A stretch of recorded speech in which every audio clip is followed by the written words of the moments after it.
اللہ رب العالمین جل وعلا کا اسم ذات ہے اللہ. اس نام کی کتنی اہمیت ہے. جس کی وہ توحید مان رہا ہے وہ ذات کون ہے اس کے بارے میں جانیں. علامہ تفسیرانی رحمہ اللہ نے شرح قائد میں جب یہ بات کو لکھا تو آپ فرماتے ہیں هو اللہ تعالی. اس کے تحت علامہ تفسیرانی لکھ رہے ہیں کہ وہ اللہ ہے عز و جل ای ذات الواجب الوجود الذي يكون وجوده من ذاته ولا يحتاج الى شيء اصلا.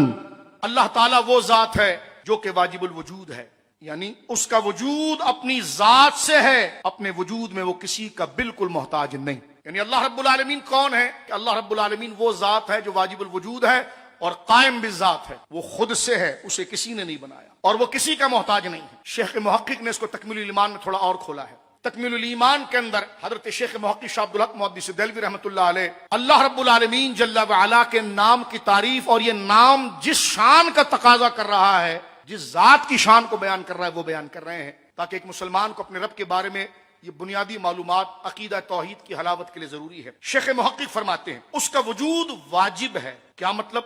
وہ بذات خود قائم ہے، اس کو کسی نے نہیں بنایا، اس نے سب کو بنایا. اس کا وجود واجب ہے، وہ بذات خود قائم ہے، اسے کسی دوسری ذات کی محتاجی نہیں ہے، کیونکہ غیر کا محتاج تو خدا ہونے کے لائق ہی نہیں.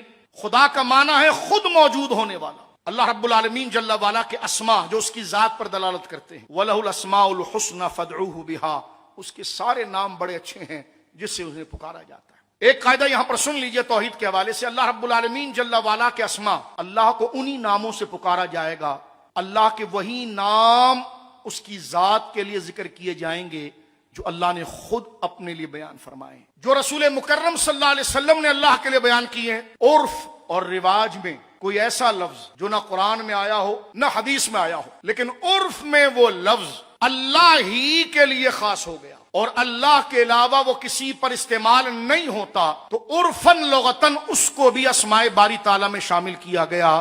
جیسے خدا، خدا کا لفظ جو ہے یہ غیر اللہ رب العالمین کے علاوہ کسی پر استعمال کرنا یہ کفر ہے. لفظ خدا براہ راست، کیونکہ یہ لفظ خدا قرآن میں، کیونکہ فارسی زبان ہے، قرآن میں تو نہیں آیا، حدیث میں تو ذکر نہیں ہوا، لیکن یہ عرف، کیونکہ عرف شریعت میں حجت ہے. ہر مسلمان اس لفظ سے جب یاد کرتا ہے تو مراد اسی ذات واجب الوجود مستحق عبادت کو مراد لیتا ہے.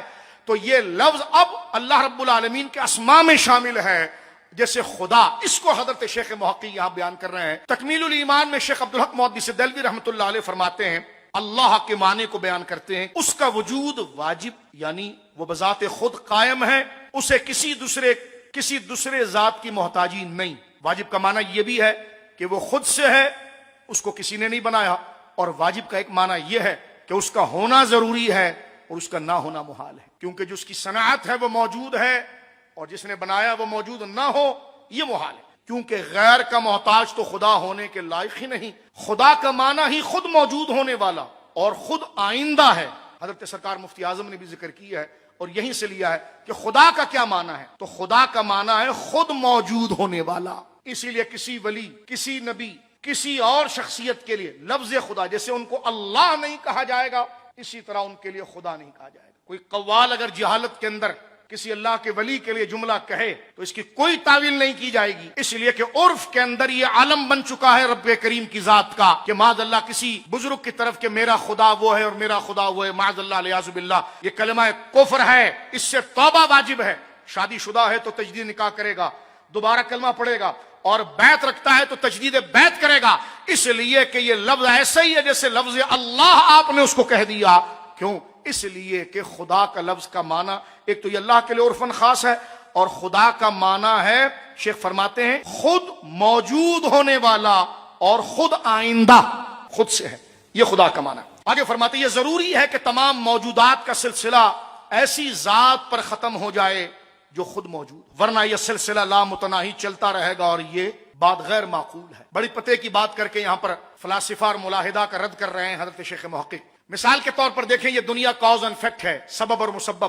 ہم اس لیے ہیں، والدین تھے، وہ اس لیے کہ ان کے والدین تھے، وہ اس لیے کہ ان کے والدین تھے. تو ہم اپنے وجود میں اپنے والدین کی طرف ہیں، وہ ہمارے وجود کا سبب ہے، اور وہ والدین اپنے وجود اور ہونے میں اپنے والدین کا سبب. ہر ایک کا وجود اور ہونا پیچھے کوئی ریزن رکھتا ہے.